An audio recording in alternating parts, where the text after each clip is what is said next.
Hello, lads and lassies.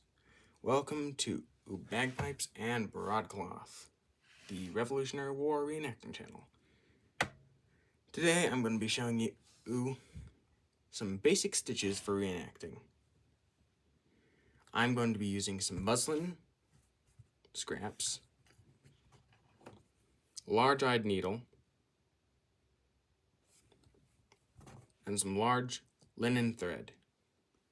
So the first thing we're going to do is we're going to tie a tailor's knot. I'm going to show you exactly how to do that. So you want to find the indent in your finger right here, right around the knuckle. Wrap it once, twice. If you really want to do it 3 times, then you gotta pull down on it, wrap it all together. Once it's off your finger, pinch it right here at the tail and pull up like a tie, kinda. And there you go, you got your tailor's knot. Now I already have some pre-done tailor's knots, so you can see some variations. Very small one. And here's another one.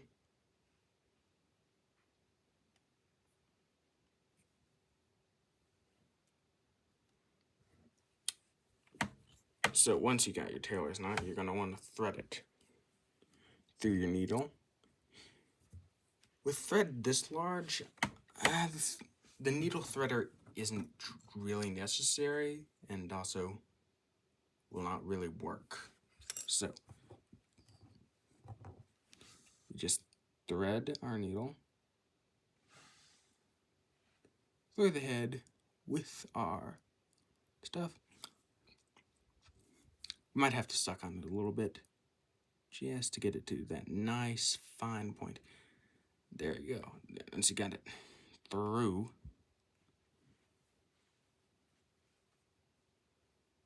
pinch it at the top, and now you have your string on your thread, on your needle. Alright, now for our bloody Nora, camera's unfocused. Anyways, we're going to start with the regular stitch. We're going to go up through the bottom, the wrong side, or you could do the right side, but you gotta hide the stitch then, and it's a bit annoying. So I always go through the wrong side. So you pull up until you see that. That's the tailor's knot catching. That's what you want it to do. Now you're gonna come around to here, find relatively small stitches, and then in through, and out. And then you got your first stitch. All right, well done. And now you're gonna have find an even length and out and pull until tight. Not that tight though. You don't want your fabric folding in on itself. And then there's the non-manual way, which you poke it in just a little bit. Then you find around the length of your stitch. I'm going to go one little bit more. Then you keep going as such, up, down, well, down, up, down, up, down, up. Now we're going to pull it through. And it's going to be like magic. It's usually not this hard if you're not using a large thread like I am for the demonstrations purposes.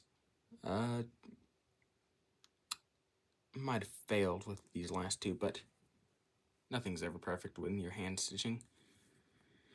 Okay, so now we're going to knot it off. So we're going to make one more stitch and come out the bottom like so.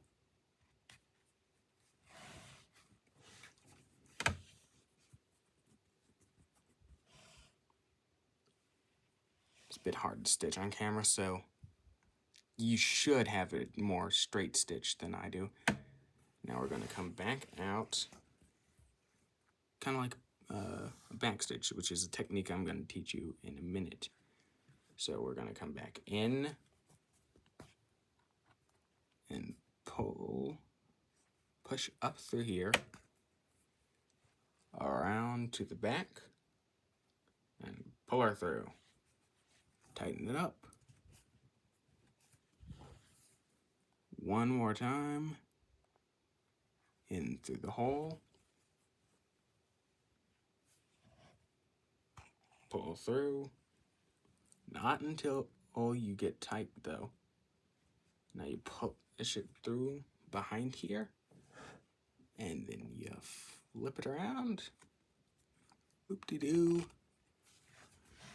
And stitch is done for you. Normally you would want the knot on the wrong side so it's hidden. But just for demonstration's ease, I'm going to do it on the right side. So, once you're done with that, we're going to grab our scissors, preferably very sharp scissors. Dull scissors usually won't cut through your thread. So now we're going to cut off his head like a French revolutionary. Vive la révolution. Death to the Bourbon pigs. Ooh. My scissors are rather dull at the moment. Excuse that. There we go. Snip, snip. Into the basket. This is your regular stitch. Now, you're going to want to redo that tailor's knot, and you're going to want to rethread the needle.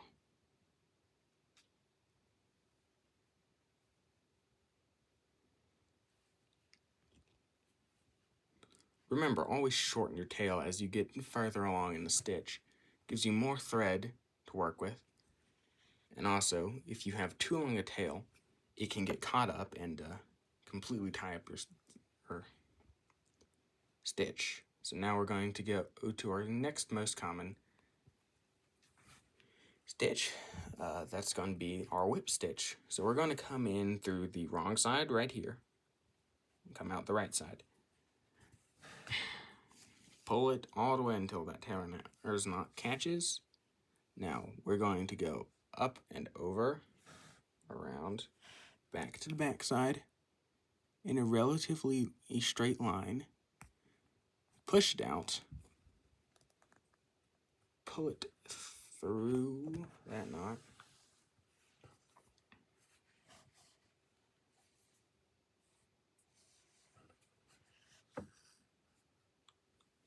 Like so, and don't make sure it doesn't catch on that corner. Pull. That's one stitch. Now this has no automatic method, so you're going to have to keep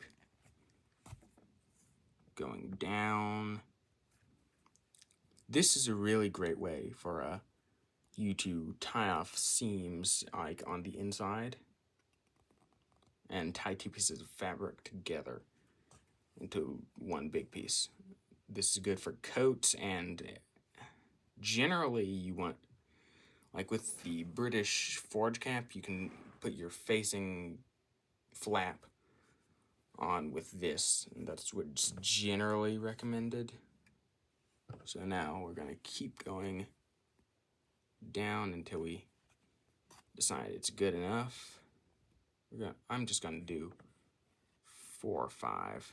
Let's go 5.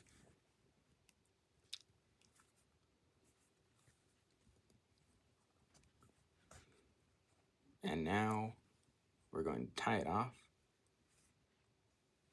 straight through the back, as you can see. Hopefully, YouTube doesn't cut this off for me. Alright, now you have a knot. Gonna come back in through here. I'm gonna catch under the knot. Pull and tie it off.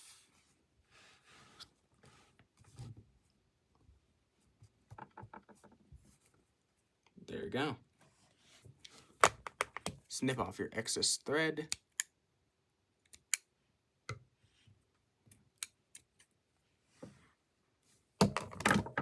unthread it. If you have any remaining excess, just pull it out. Then we're going to go on to our third stitch, which is the backstitch. This is the third most common stitch you'll use in reenacting. It's very similar to a machine stitch, and I'll show you how. It's very similar.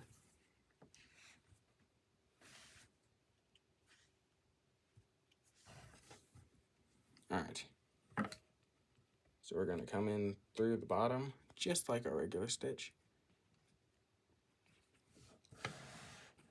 Through the bottom, pull. Give it a good tug. Now we're going to come down just like our normal stitch. However, unlike our normal stitch, we're going to flip this piece of fabric over because you want to see what's going on. Alright. So you're going to come in through the bottom, right here, pull until tight. Now you're going to come in right here, right where the first stitch comes in, and you're going to push that needle through. This creates a very seamless effect. As you can see, there's no space in between the two stitches. And you're going to keep doing that process like so. Don't come back in and do the first stitch again. Otherwise, you're going to be just regular stitching.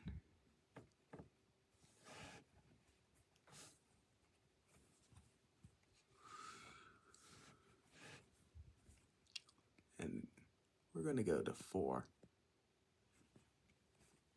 Out through the right side and in through the back. We're going to do this one last time, and we're going to knot it off this time. Like so.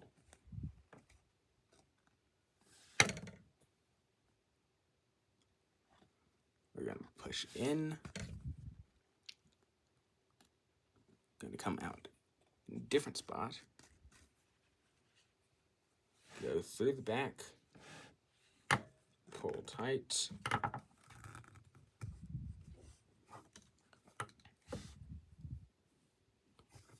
And we're going to do that process again.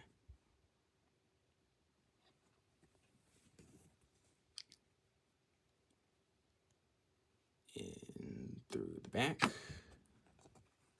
Pull tight. Come in through the back of your loop. Creates figure 8, kinda. You've probably seen it. If there's a loop, try to pull it, but usually this is going to be on the inside and no one's going to see it. So that's okay. So now we're going to come in and give it a final one. It's over. Pull under the loop. We did not go through the fabric this time. Now we're going to come through the back and tie it off.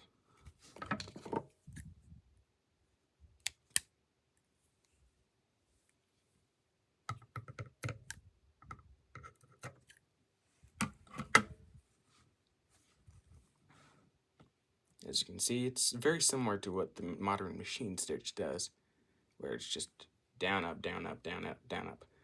And there's barely any space between the two stitches, and it looks like this on the back. Now we're going to do our final stitch, which is the pict stitch. This one's relatively simple. If you can do the others, you can do this, but it's definitely a little more difficult, but I'm sure you will be able to do it. So now we're going to pull through our needle again, and we're going to come up through the wrong side, out through the right side. As our tailor's not catching, we're going to basically go right back in, right where we started, just like barely a millimeter or in between. And usually you're doing this with the same colored thread. Like if I was using my white thread, you couldn't tell. That's what this stitch is mainly used for, invisible stitches. I'm using red on white so you can see. Now you're going to come in, slide across the back, push up through the wrong side, through the right, and we're going to come back down through there. Pull tight.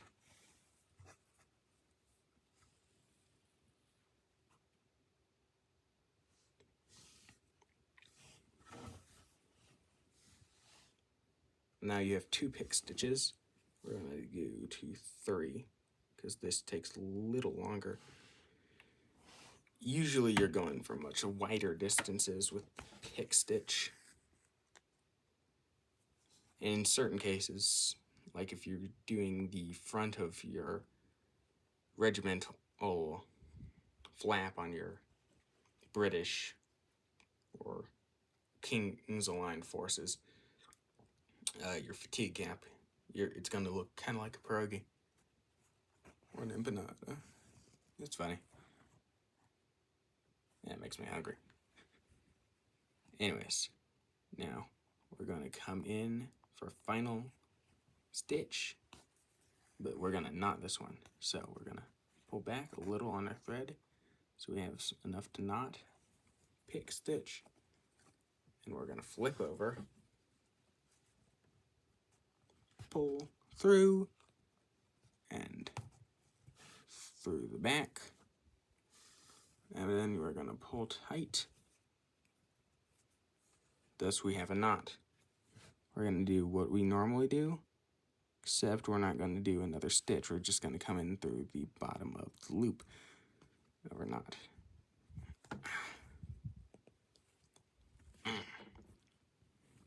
It can be a little difficult to get your needle through that knot sometimes, but it's all worth it to get a good tight knot. You don't want your sleeve falling off in the middle of battle, do you? Alright. Now you cut it.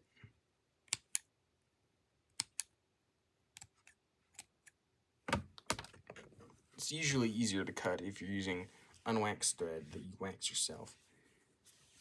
Now, I'm going to show you what we've done. Don't forget to cut your tails. These look rather dreadful, and your sergeant will be very, very mad at you if you leave those on. Alright, so here you have your whip stitch. Good for securing pieces together at an angle, like so. How I'm doing with my fingers, whip stitch like that.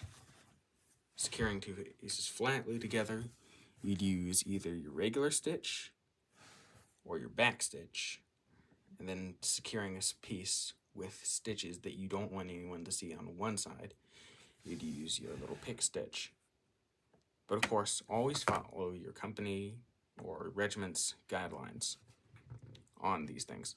Everyone's regiment will be a little different on the specifics of their stitching.